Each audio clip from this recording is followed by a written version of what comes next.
بسم اللہ الرحمن الرحیم۔ مدینہ طیبہ اور مکۃ المکرمہ یہ دو وہ مقدس شہر ہیں جو ہم مسلمانوں کی جان اور ایمان کا مرکز ہیں، جہاں نبی رحمت سرور کونین صلی اللہ تعالیٰ علیہ وآلہ وسلم رونق افروز ہیں۔ وہ سرزمین ہم مسلمانوں کو دل و جان سے زیادہ عزیز ہے،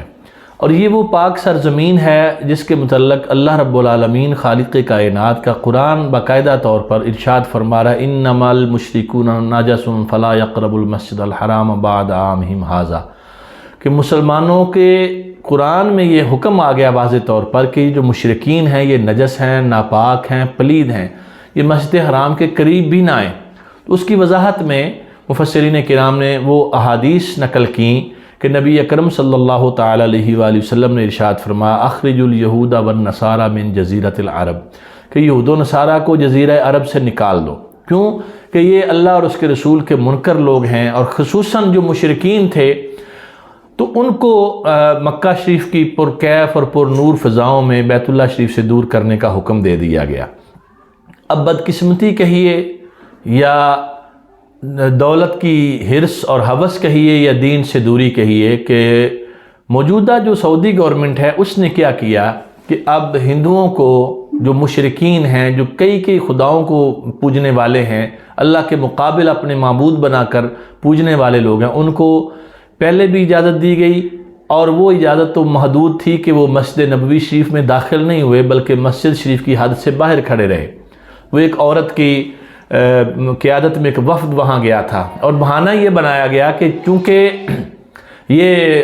جو مسلمانان ہند ہیں ان کے حج کے انتظامات اور یہ وہ چیزیں دیکھنے کے لیے آئے ہیں، تو یہ بھی بات کسی حد تک قابل قبول تھی، لیکن ان کے ساتھ ریاض میں یا کسی اور شہر میں میٹنگ کی جا سکتی تھی۔ اب تو حد ہو گئی کہ ایک رنجیت کمار نامی جو شخص ہے جس نے اپنی ٹکٹ باقاعدہ شیئر کی ہے، استنبول سے مدینہ طیبہ کی فلائٹ لی، اور پھر بدقسمتی سے وہ مسجد نبوی شریف اور روضہ اطہر پاک جالیوں کے سامنے بھی گیا، اور وہاں اس نے سیلفیاں بنائیں اور اس کو شیئر کر دیا۔ اس سے مسلمانوں کے دل جو ہے وہ خون کے آنسو رو رہے ہیں کہ اے حکومت عرب، آپ نے کیا کیا؟ ایسے مشرکوں کو، ناپاکوں کو وہاں لا کھڑا کیا کہ جہاں پر اللہ کے ولی، صحابہ کرام، تابعین، تبع تابعین، امت کے اولیاء، صوفیاء، نیک صالح بزرگ حاضر ہوتے تو اپنی سانس روک لیتے۔ نفس گم کردہ می آیت جنید و بایزید اینجا، یہ تو وہ جگہ تھی جہاں حضرت جنید بغدادی اور بایزید بستامی جیسی شخصیات بھی اونچی سانس لینا بھی جرم سمجھتے ہیں، جہاں مسلمان آتے ہیں اپنے